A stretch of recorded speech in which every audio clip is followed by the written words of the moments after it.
So thanks for being willing to be part of this. And for the record, is it okay if we make a video of this for teaching purposes? Yes. Yeah, appreciate that, Jenny. Thank you. And Gabriel hasn't told me much about what's going on here, so maybe could we start? Could you just tell us a little bit about you, like what sorts of things you like to do, what sorts of things are comfortable and where you feel good and safe and secure? It's probably a bit hard at the moment for me to be able to say the good things that I like to do, because the last 7 years or a bit longer I've been suffering with post-traumatic stress. Therapy the whole time and with a legal case with it. So, and with William and Jack, the two little boys, So that hasn't been fun? No. Not like light entertainment? No. What sorts of things did you like to do before then that were... Oh, gee. Can you remember back that day? Yes. I was, 35 kilos less. Oh, okay. Do you want a tissue? Hey? Huh? Yeah, better. Okay. So you were 35 kilos less? Thanks. But what sort of things were you up to then? No, I used to be a long distance runner. Oh, really? Yes. What's long distance? What's long? I could run anything up. I mean, I don't know what that's like to anyone else, but I could run anything up to 15 kilometres a time, which mentally was a good for me. But I've always loved my running. Okay. What is it about that? Look, I think anybody that can run, you get the breathing, you get your breathing, your steps, and with your mind, everything it comes into, and it's incredible. Yes, it was wonderful for me. I mean, I'm in my second marriage, so that actually helped me come out of my first marriage. But I'm saying that it was yes, it's fantastic therapy.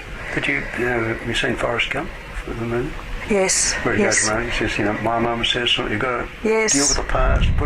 Yes.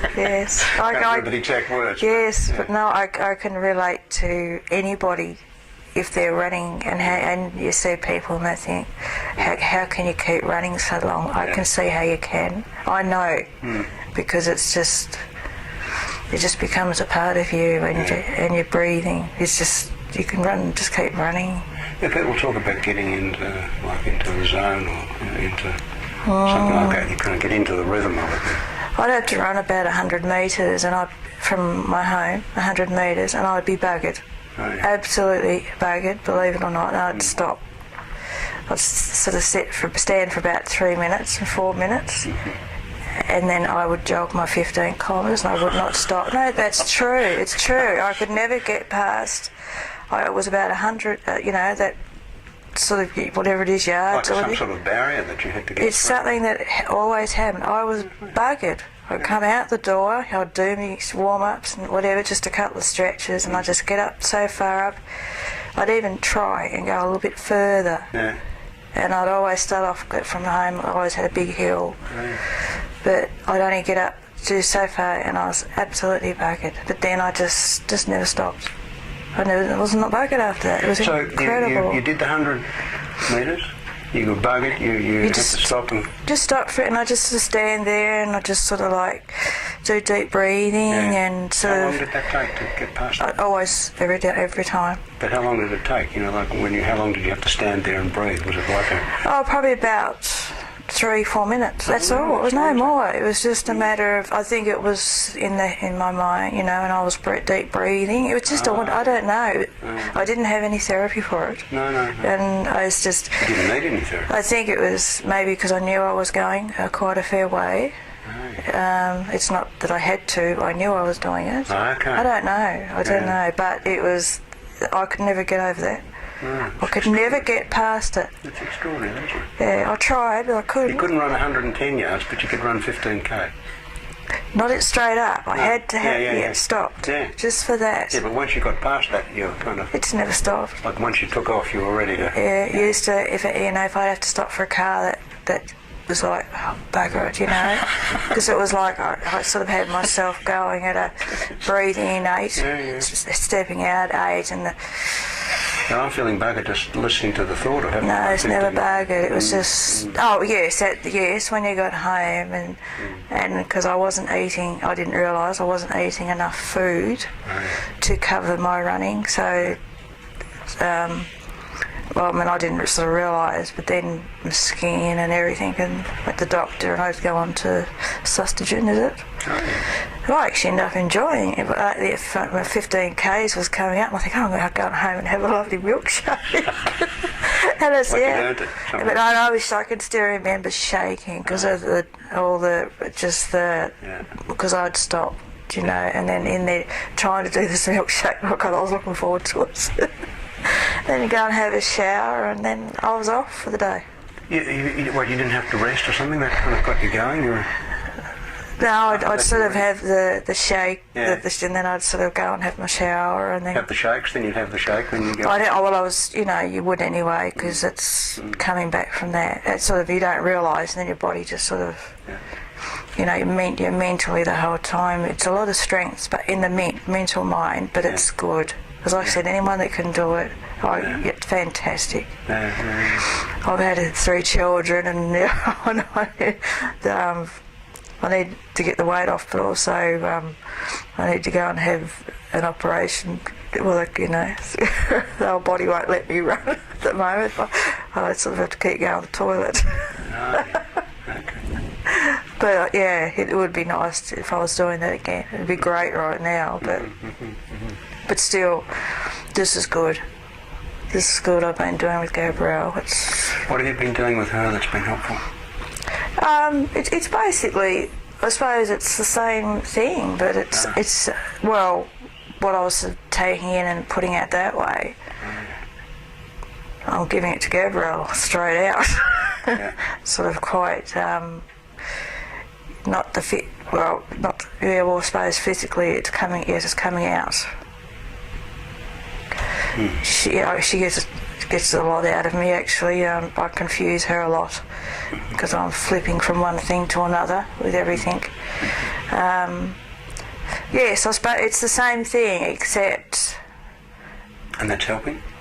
Oh yes, but then I walk away and I think, Gabrielle, how did she work out everything that I was saying, here and, sort of this was happening and then I was feeling this and then this and then this.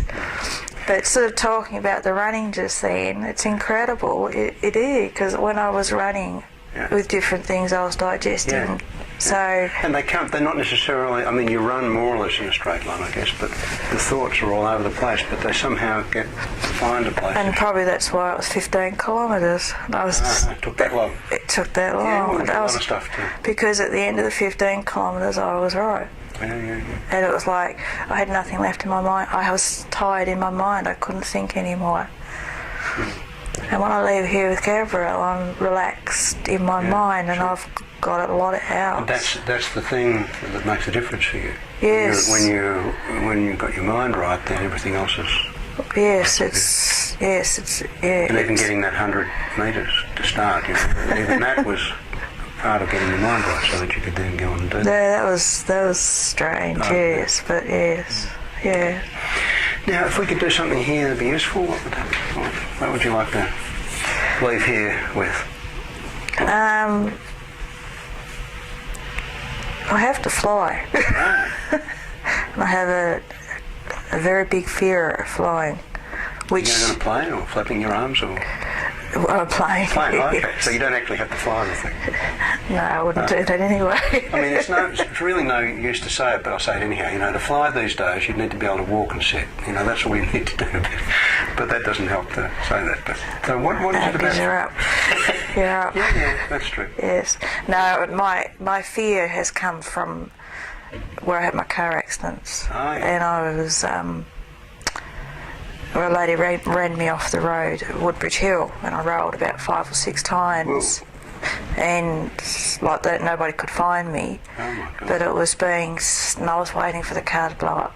Oh God. And I couldn't get out, so I have found out that basically I think that's where it's come from. The times from being stuck in the car, that waiting, to do with the flying, being confined. Yes, waiting. Because the word, out. when the word confined was said to me for the first time here, I don't know whether it was actually in here, but with somebody, I was straight away, I was going to be sick. I've never, it was just incredible, the reaction. So. And have you been working on that accident? Is that some things that you've been? I don't know. There's been something. I think that's just been a bit of mix up with everything. Oh, okay. I mean, as I said, Gabriel's had a lot of everything with me. So there's something about being in a plane where you feel that you have to wait for someone else to let you out, that you think may be a memory of somehow. I don't. To the car accident. Well, I don't know that it was that, because I mean I might be wrong here, but because Pete, my husband, was in the police force, so we were only dealing, and I was like the one-man station, so you didn't really have that level dealing with the public. It was always, and I was very much on my own, and Peter would always say, "You're the policeman's wife," and I used to think, "Oh, so what?" but because I was very much my own person. But I think that when the car rolled, and I was waiting at the bottom, and I remember got Peter on the mobile.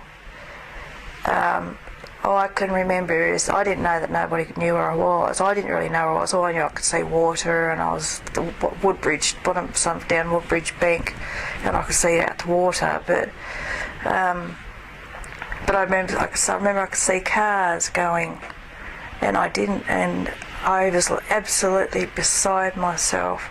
I did not want anybody from the public to stop. It had to be a police car. It had to be a police officer. I don't know why, whether it was that level, I don't know. So it's not like I had to have just anybody come in.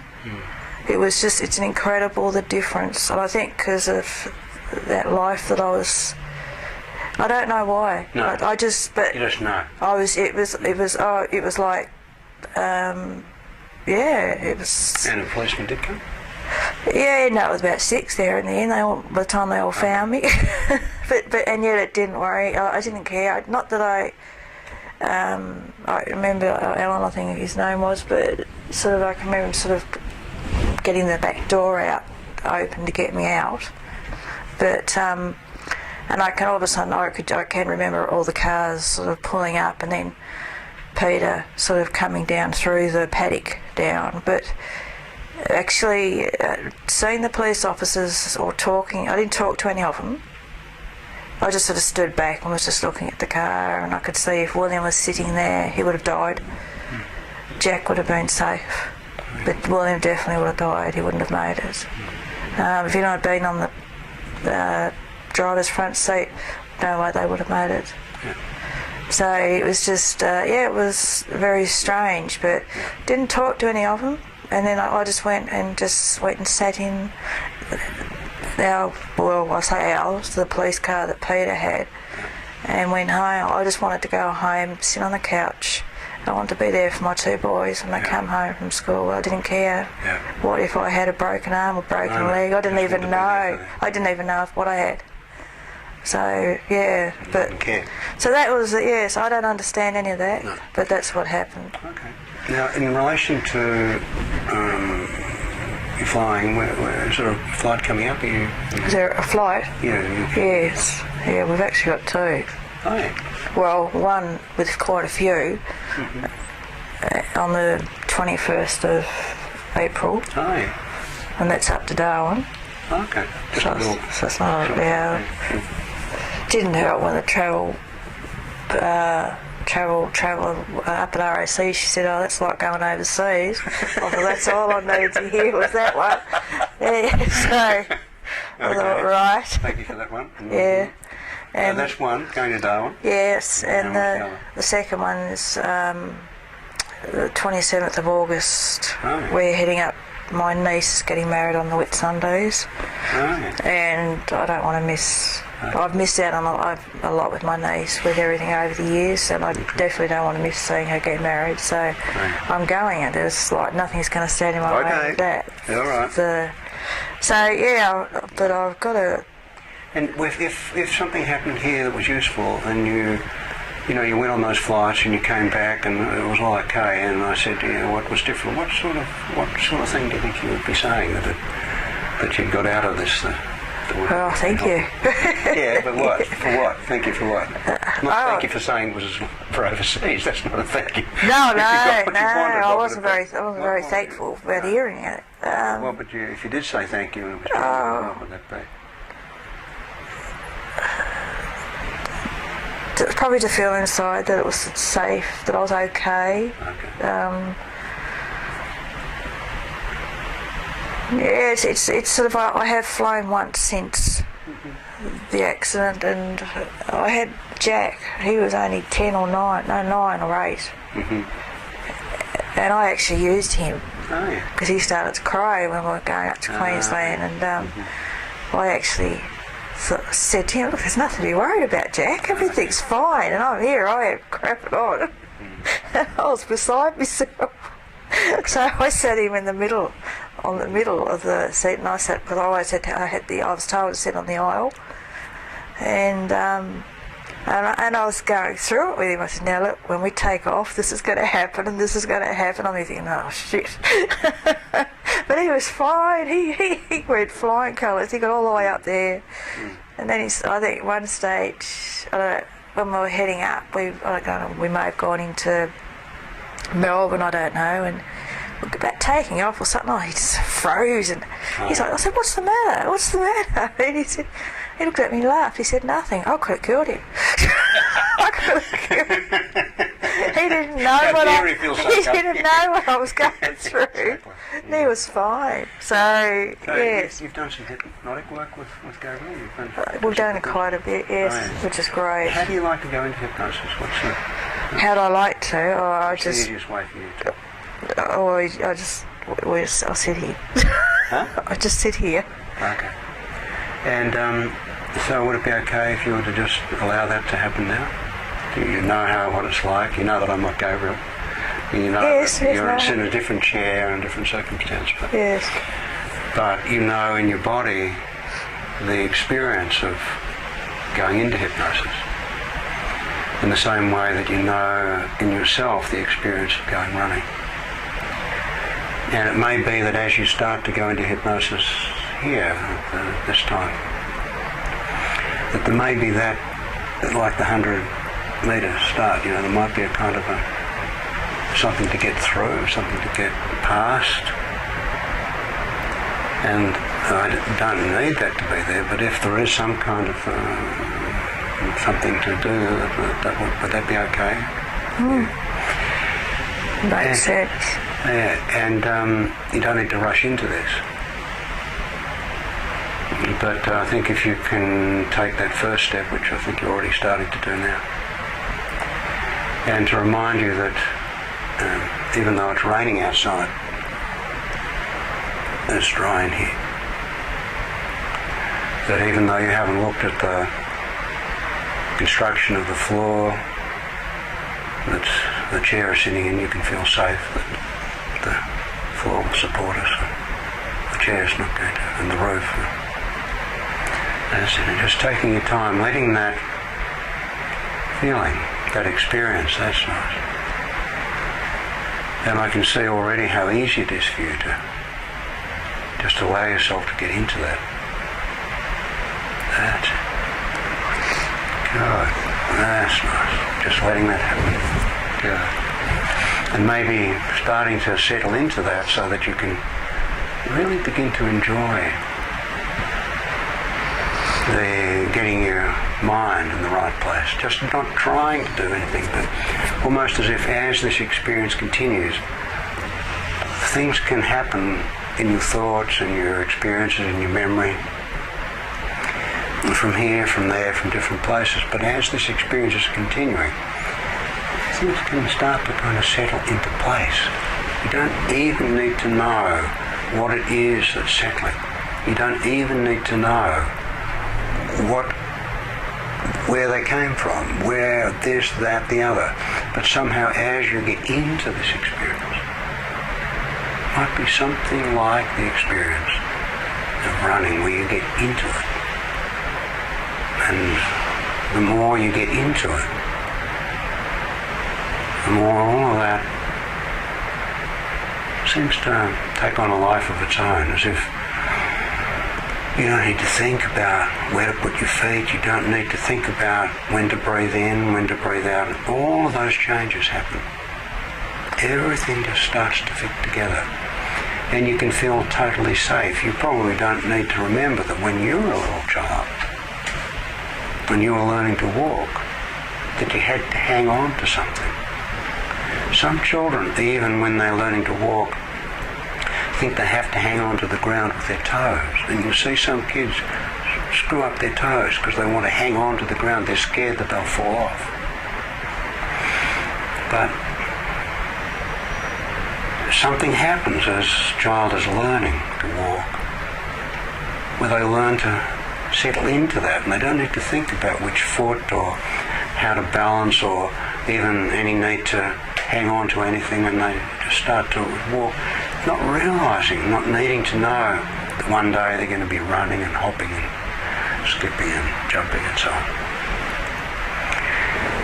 And Gabriel and I both have learned from a psychiatrist in America, McNeilly, and one of his sons, Alan, told me that when he was learning to walk, he felt very insecure and needed someone or something to hang on to. And he used to have to hang on to someone's hand. And he said he really appreciated the way his father understood that and used to hold his hand. And then after a while, he would give Alan a piece of string, and Alan would hold on to one end and his father would hold on to the other. And as long as his father was holding one end and Alan was holding the other, he could walk just fine. But then, of course, after a while, his father could let go of the string and Alan could just hang on to it and still feel secure and safe.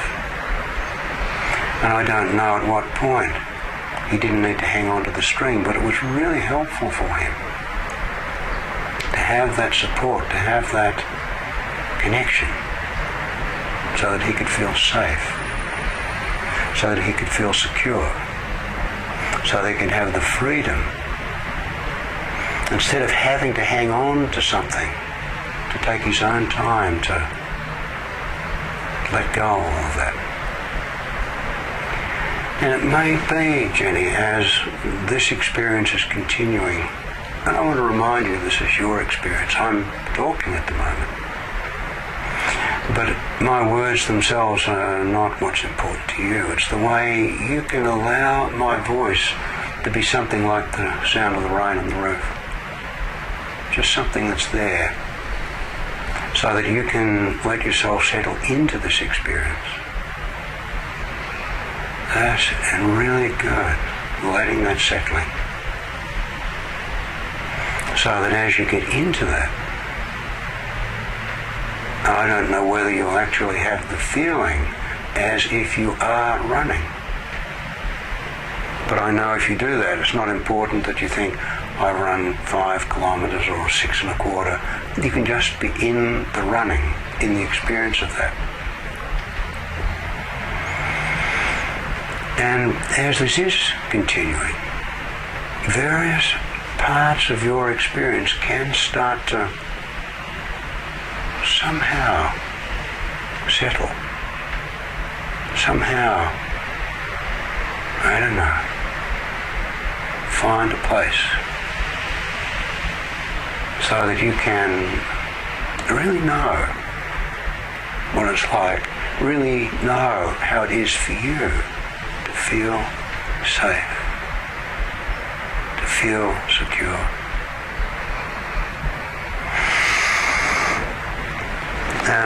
I remember Gabrielle told me about someone who had a problem flying, and she loved horse riding. And so Gabrielle asked this woman to get into the experience of riding a horse. Now, I can't stand horses, they're terrifying to me. But this woman loved horse riding. And she loved to gallop, and she loved to jump, and she loved to do all the things that you do on horses. And if you think you're weird, Gabrielle suggested to this woman that she could ride her horse on that plane all the way from here to Adelaide and back. And the horse did a big jump from here to Melbourne, another big jump from Melbourne to Adelaide. I don't know how she could do that, but apparently it worked really well. Now, many years ago, a young man came to see me wanting some help to change something in his life. And it turned out that he had been an Olympic swimmer. And he told me, as we were getting to know each other, about when he was qualifying in the Olympic trials. I don't know what distance he was swimming. I think it was a long distance swim, but I'm not sure. But he was so busy looking and thinking about the others and how he was doing and whether he should be breathing or what, that he almost didn't qualify. But he did manage to qualify. Now, I think it'll make a lot of sense to you when I say that he told me that in the finals, when he got into the water, he didn't think about anything. He said it was like getting into some kind of rhythm. He said it was like music without notes. There was a kind of rhythm of the movement of his legs, of his arms, of his breathing. He just got into that rhythm. And was very surprised when he got to the end of the race. And he got a gold medal. Now, I don't know, does that make some sense to you when I say that? That feeling of getting into that rhythm? Do you know what that feeling is like? Is that a bit like that when you run? Just a bit like that? Can you say? And also, I'm remembering another woman that came to see me. She'd been riding to work one day, driving in a car. And it had been some years previously. And she came round a corner and the road was slippery or something, I don't know. Anyhow, the car spun or rolled or something. I don't know how many times. And she actually got out and was unhurt. But she couldn't drive. She couldn't get to work, and she couldn't go down that road because every time she started to think about it, she'd get into a kind of panic feeling. And what was helpful for her, and this might make some sense to you, you might be able to translate this in some way for you. What was helpful for her was, you wanted to imagine, just imagine that she was standing beside the road, on the side of the road, near that bend, and she could watch herself in the car in slow motion. And she was able to watch herself slowly coming towards that bend and then slowly losing control and slowly watching that car turn over and over until she could see that it stopped. She could see that she was able to get out. And then, for the first time, she was able to see and feel and know, I survived. She was able to take that feeling, I survived, and really take that, really have that, really experience that, really get into that. And once she did that, it was such a relief for her. Because previously she kept thinking, what if I hadn't? What if someone had been there? What if this? What if that? And she didn't really let herself experience it. She survived. And somehow when she heard, you survived. No one was killed, no one was hurt, no one was damaged. You survived. There was a kind of a relief that she felt that was not just a thought, was not just an idea. It was a change in her thinking, in her mind, where really, for the first time since that accident, she really felt okay. And it was that feeling in her mind that she felt, you survived, that allowed the feelings, her emotions, her body, the whole experience.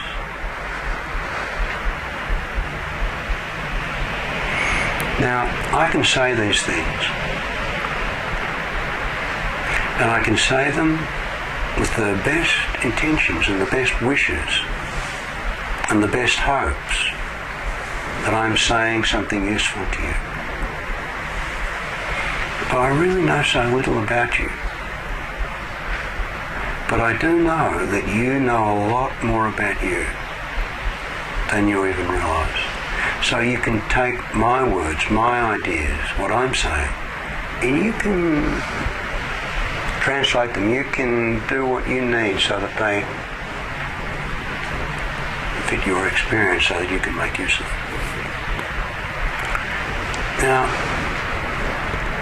just as when you were running, it wasn't that you just suddenly were able to launch into running 15k, just like it wasn't you could just take off and fly around that 15k. There was that initial feeling, that initial experience to get through. And I don't know when you're going to do your 100 metres so that you can fly to Darwin and fly back. I don't know when you're going to do your 100 metres so you can do the 15k. It'll take you to the Whitsundays. And I don't even know whether it's helpful or whether you'd say thank you if I were to say that flying to Darwin is like running 15k's. It's such a funny memory for me. The first time I came to Hobart, I was seeing a man in Melbourne. He came to see me with a problem driving. He couldn't drive outside of the suburb that he lived in. It was very restricting for him because he was a real estate agent. And we started to do some hypnotic work, and he started to drive all around Melbourne. And after a little while he said to me, I've been looking at aeroplanes. I haven't been in a plane, I've forgotten what he said now, 18 years or something. Do you think I could fly? And I said to him, well, the fact that you're starting to see that and look at that as a possibility lets me know that you're already moving towards that. He had already started his 100 metres, I would say. So we did some more work about that, and he started to think, I think I can do this. But he said, I want to pay for you to fly to Hobart with me as insurance. And I said, Les, you're wasting your money. He said, well, I'll run the risk. Anyhow, got in this plane, took off from Melbourne. I said, you know the flight to Hobart's only an hour. I said, if you don't start panicking soon, the plane will have landed and you will have missed your opportunity. We had a really nice flight, talking about this, talking about that, talking about I don't know what. And plane landed, and there was not any hint of a problem. Now, how could that happen? How could that happen? That he hadn't been able to fly for all that time, and he got in that plane, and it was just like nothing. Now, I don't know how many other people that I've seen over the years who've discovered how easy it is, how comfortable it is, how safe they can feel in a plane, in this and that other situation. But I think it might be interesting for you to wonder, maybe this is a good time to do your 100 metres. Maybe when you get into the plane going to Darwin, that you can sit in the airport lounge and do your 100 metres. Or maybe when you first get into the plane. I think it'd be nice if you could get that over and done with early. Because once that 100 metres has happened, then the 15k, you could just keep going. And Darwin's just 15k. It's nothing. And of course, when you land there, you can feel a bit shaky. You might want something to drink or something to eat. You might even want some sustenance, or you want something for your mind, I don't know what. Something for your thinking. But you can look forward to that. And you can know that when you land there, it'll be like finishing the 15k. You're ready for the day. You're ready for whatever. And I don't know if somehow letting those bits and pieces of your thinking, of your mind, settle into place about the car accident will allow you to fly safely and comfortably. Or whether somehow when you get off that plane in Darwin and you feel so like, oh, that was a good 15k, whether that will allow the car situation to settle into place. Or it may even be that you can enjoy the flying or feel the safety or the pleasure or the relaxation or the satisfaction in a way that has nothing to do with the running, nothing to do with the car accident, nothing to do with me, nothing to do with camera, nothing to do with anything. It might just happen in a way that you really can't explain, but you can enjoy and have then as a learning for you. Now, I've been talking a lot, and you've been sitting there very patiently, allowing me to talk about this and that and all over the place from here and there. I don't know how you can make sense of that. But I'm just wondering, as you are in this experience, and it's very apparent to me when I first met you here today, what an excellent hypnotic subject you are. It's very apparent to me how easily you can get into the experience of running just talking about it. And even before you closed your eyes talking about the running, your eyelids were flickering, again letting me know how responsive you are to learning in this way. So that let me know already how easy it's going to be for you. But that aside, I'm wondering, as this experience is the way it is, Jenny, right now, I wonder if you could just let us know what you're aware of at the moment. And I don't know whether you can do that with your eyes closed, or whether you need to come out of hypnosis to speak, or whether you can find that you can talk and allow whatever is happening to continue. What's happening for you at the moment? There's a smile starting there. What is that? Well, what are you feeling? What are you noticing? Well, that was sudden. Huh? That was sudden. Sudden? Oh, yeah. Well, sometimes a solution appears suddenly. God. Can you roll with that? Suddenness? Is that okay? Yeah, I think when you said laugh or something. Yeah. Just happened. Yeah. And I'd like you to feel free to just sit there for the moment as long as you need, and know that you don't need to move, you don't need to say anything. Of course you could. You can get up out of the chair and jump and dance or whatever, run on 15k, but for the moment you don't need to do anything. Is that okay? Can you give yourself permission to feel free to just sit there in the safety of this and memorise that and get into the 15K of that safety feeling and really be in it and let your mind soak it up. I don't know whether it'll be like soaking up the 15K or soaking up the sustagen or just what it'll be like. I don't know. I can't know. But what do you notice is different?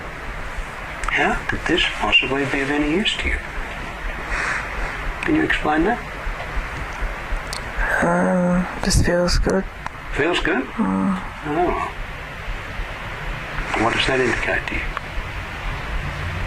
Nobody can hurt me. Huh? Nobody can hurt me. Yeah. Oh, it's good to feel safe, isn't it? And to be in that zone, in that 15K, in that safety. And you know you can take that with you. It's portable. It belongs to you. It's a part of you.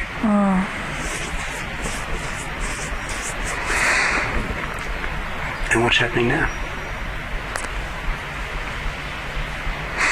Don't want to come out of it. I don't know. No, I don't want to come out of it. You don't? No. Okay. Feels good.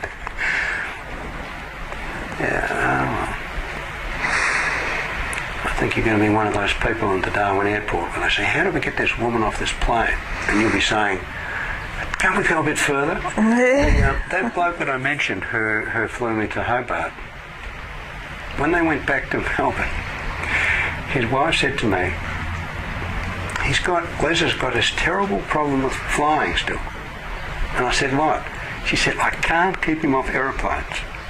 I got postcards from that man from the west coast of the US, from London, from China. He had a son who was a field officer in New Guinea. And he showed me some photographs that he'd taken where they're on these little planes going around through the valleys with the... She couldn't keep him off planes. He was just...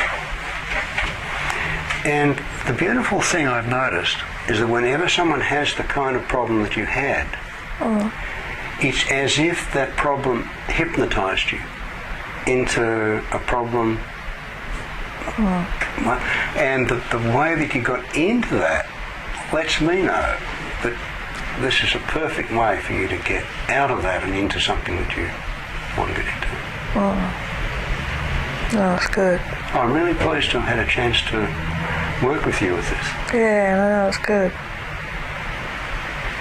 And would it be okay if that's all that you needed to do? Yeah, no. Would that be a shock too? Yeah, it's incredible. I've forgotten about it. No. Well, something. And yet it just, it wouldn't have even thought to relate. Yeah. But they're so much alike. Yeah. And you know, if someone said, what happened to help you get over your flying problem? And you said, I went to see this fellow and he said that flying to Darwin's like running 15K. He'd say, oh, right. Yeah, no. Try and explain that. They don't know unless they do it. You can't explain it, but you can experience it. Oh, no, yeah. That's the main thing. You got to do it every day. Yeah? Good. No, that's good. But don't fly to Darwin every day. Oh, God, no. No, but I'm just saying to experience that, yeah. Well, it's so good. how are you doing with this safe feeling now? You don't want to come out of it. You notice you've still got it? I don't think I'm coming out of it now. You're coming out of something, but do you notice that you're bringing the safe feeling with you? Oh, yeah, no, I feel quite, Yeah, you don't need to put it into words, but you know the feeling. Yes, yeah. And as you're sitting in that feeling, really knowing it. So I can go back out in any minute now, so I can feel it. Yeah, and you can do that here, you can do that at home, you can do that on the plane, you can do that in the car, you can do that anywhere. Because it's something you can do. You can breathe here. You can do that anywhere. It's something that you do. When child's first learning to walk, they can walk in this room. But don't ask them to walk in that room, they can't do it. Or they can walk in this house, but if a stranger comes in, they plop down the cunt. But after a while you realise, walking in the front, it's me, it's not the room, it's not the art. And they can walk. That way the learning becomes portable. And I think it's so nice for you to take your time coming out of this, so that knowing that you can go back into it so easily, because it's easy for you. And I want to emphasise the importance of you allowing yourself to be hypnotised by the right experience. Does that make sense? Yeah. Okay. It wouldn't be hard. And the problem that you had is simply an expression of the way that you can really get into something. But you didn't realise you were getting into something that was unhelpful. And you can use that same ability to really get into something that is helpful. And you can feel safe with that. Does that make sense? I'm not asking you to explain it, because I couldn't either. But it makes sense to you. Yeah, good. Well, if we were to leave it at that, is that a place that you could be satisfied with? Yeah, no, that's good. Very good. Thank you. But there's one more thing that I want to say, and that is that if you get the problem that Les had, that they can't keep you off aeroplane. Like you're always saying, come here, come here. Just come back and we'll see if we can, give you a bit of the problem back if it gets... I'll have to come and see you, say you're going to pay. So I won't be able to afford it all. Then I'm sure you'll fix me. So, is that a place we might leave it? Yes, no, that's great. Thanks for letting me be part of your cure. No, that's good. Thank you. No, that's really good. Okay.